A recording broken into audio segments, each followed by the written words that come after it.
আসসালামু আলাইকুম এভরিওয়ান, আশা করছি সকলে ভালো আছেন। আমি আপনাদের সাথে আজকে শেয়ার করব দুধ কলা এবং ডিম দিয়ে কিভাবে ক্যারামেল পুডিং তৈরি করা যায়, তাও আবার চুলায়। সেটাই আপনাদের সাথে শেয়ার করব।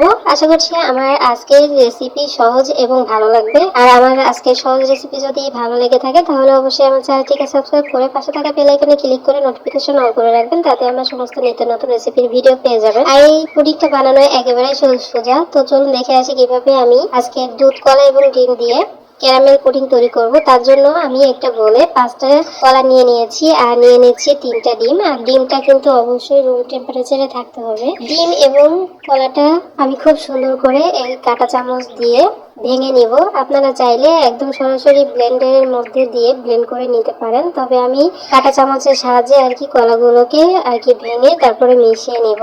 কলা এবং ডিম যখন খুব ভালো করে মেশানো হয়ে গেছে তখন আমি এখানে দিয়ে দিব একটু ভ্যানিলা এসেন্স দিয়ে দিব। এখানে আপনারা চাইলে এলাচের গুঁড়োটা ব্যবহার করতে পারেন, যাতে ডিমের গন্ধটা চলে যায়, তার জন্য ভ্যানিলা এসেন্সটা দেওয়া হয়েছে। তবে আপনারা এটা স্কিপ করে আপনারা এলাচের গুঁড়োটাও কিন্তু ব্যবহার করতে পারেন। তো আমি খুব সুন্দর করে আবারও খুব সুন্দর করে কাঁটা চামচের সাহায্যে মিশিয়ে নিচ্ছি। যখন খুব ভালো মতো মেশানো হয়ে যাবে তখন আমি এখানে দিয়ে দিব 1/2 কাপ চিনি, আর দিয়ে দিব হলো এখানে 3 কাপ লিকুইড দুধ। আর দুধটাকে জাল করে আগে থেকে ঘন করে ঠান্ডা করে নেওয়া দুধ। আর এখানে দিয়ে দিচ্ছি হলো একটু লবণ, তবে লবণটা স্কিপ করতে পারেন। এই লবণটা পুরোটাই অপশনাল, চাইলে দিতে পারেন আবার নাও দিতে পারেন, তাতে কিন্তু কোনো সমস্যা হবে না। তো আমি খুব সুন্দর করে আবারও মিশিয়ে নিচ্ছি।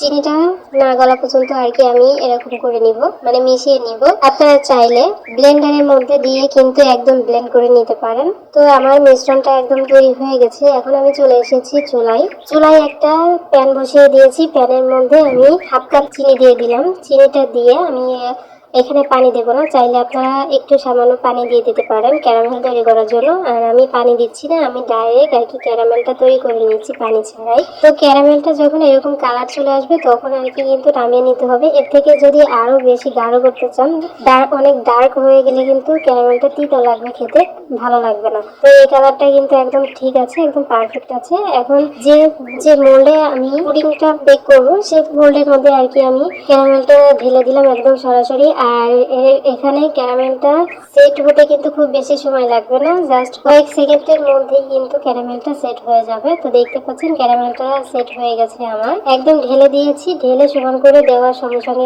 ক্যারামেলটা সেট হয়ে গেছে। কারণ হচ্ছে আমি এখানে পানি ইউজ করিনি, এই জন্য পানি ছাড়াই ক্যারামেল তৈরি করলে একদম খুব সুন্দর করে তাড়াতাড়ি ক্যারামেলটা বসে যায়। ক্যারামেলটা যখন সেট হয়ে গেছে তখন আমি এখানে দুধ কলা এবং ডিমের মিশ্রণটা এরকম সেঁকে নিচ্ছি।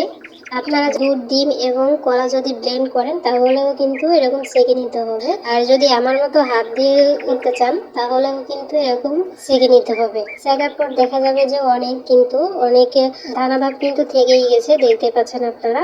তো আমি চামচ দিয়ে এরকম করে নিব যাতে সম্পূর্ণ মিশ্রণটা চলে যায় নিচের দিকে। তারপর কলার যে ভিতরে কালো কালো ভাব সেগুলো কিন্তু যায় না, এগুলো কিন্তু থেকেই যায়। তো দেখতে পাচ্ছেন আমি একটু চামচ দিয়ে দেখিয়ে দিচ্ছি ঠিক কতটা ঘনত্ব হয়েছে বা ঘনত্ব করতে হয় এই পুডিং এর মিশ্রণটা। তো দেখতে পাচ্ছেন।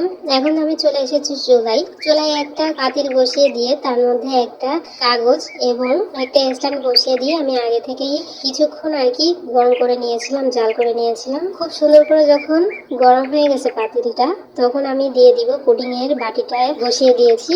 খুব সুন্দর করে বসিয়ে দিতে হবে। আর উপর দিয়ে একটা ঢাকনা দিয়ে দিতে হবে যাতে কোনো ধরনের কোনো বাতাস টাতাস যাতে না ঢুকে ওর মধ্যে বা বেরিয়ে না আসে। ভিতরে যে ভাবটা ওটা যাতে বাইরে না বের হয়ে আসে, এদিকে লক্ষ্য রাখতে হবে। তো আমি একটা প্লেট দিয়ে তারপর চাপা দিয়ে দিলাম একদম 50 মিনিটের মতো।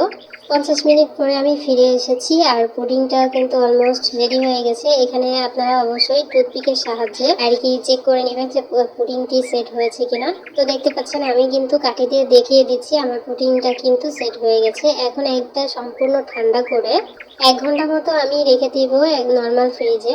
আর যে কোনো ডেজার্ট আইটেম অথবা পুডিং আইটেম খেতে কিন্তু ঠান্ডা ঠান্ডা খেতে কিন্তু ভীষণ মজা লাগে, ভীষণ ভালো লাগে। তো অবশ্যই ঠান্ডা করে নেওয়ার চেষ্টা করবেন। আর পুডিংটা কিন্তু গরম অবস্থায় অনেক বেশি সফট থাকে, সেক্ষেত্রে অবশ্যই কিন্তু ঠান্ডা করে নেবেন। তো আমি 1 ঘন্টা পরে ফিরে এসেছি। এসেছি। 1 ঘন্টা পরে আমি একটা ছুরি দিয়ে আমি চারিপাশটা একটু ছাড়িয়ে নিব। ছাড়িয়ে তারপরে কেকের মতো ডিমোল্ড করে নিতে হবে। খুব সুন্দর করে আস্তে ধীরে আর কি ডিমোল্ড করবেন, যাতে পুডিংটা ভেঙে না যায়। তো দেখতে পাচ্ছেন আমি ডিমোল্ড করে নিয়েছি। মাশাআল্লাহ, কত সুন্দর একটা কালার এসেছে। আর ভিতরে একটু দেখতে পাচ্ছেন একটু ফাটা ফাটা দেখা যাচ্ছে, ওটাতে কোনো সমস্যা হবে না। তো দেখতে পাচ্ছেন পুডিংটা মাশাআল্লাহ কতটা সুন্দর হয়েছে, কতটা মজার হয়েছে। অবশ্যই কিন্তু বাড়িতে ট্রাই করবেন। দুধ, কলা এবং ডিম, এর থেকে সহজ পুডিং রেসিপি মনে হয় আর কিছু হতেই পারে না। তো অবশ্যই কিন্তু বাড়িতে চেষ্টা করবেন। আর হলো আমাকে অবশ্যই সাপোর্ট করে সাথেই থাকবেন। অবশ্যই লাইক কমেন্টস করে যাবেন যে আমার আজকের পুডিং রেসিপি কেমন লাগলো। সবাই অনেক ভালো থাকবেন, সুস্থ থাকবেন। আমার পরবর্তী ভিডিও দেখার আমন্ত্রণ জানিয়ে এখানে বিদায় নিচ্ছি। আল্লাহ হাফেজ।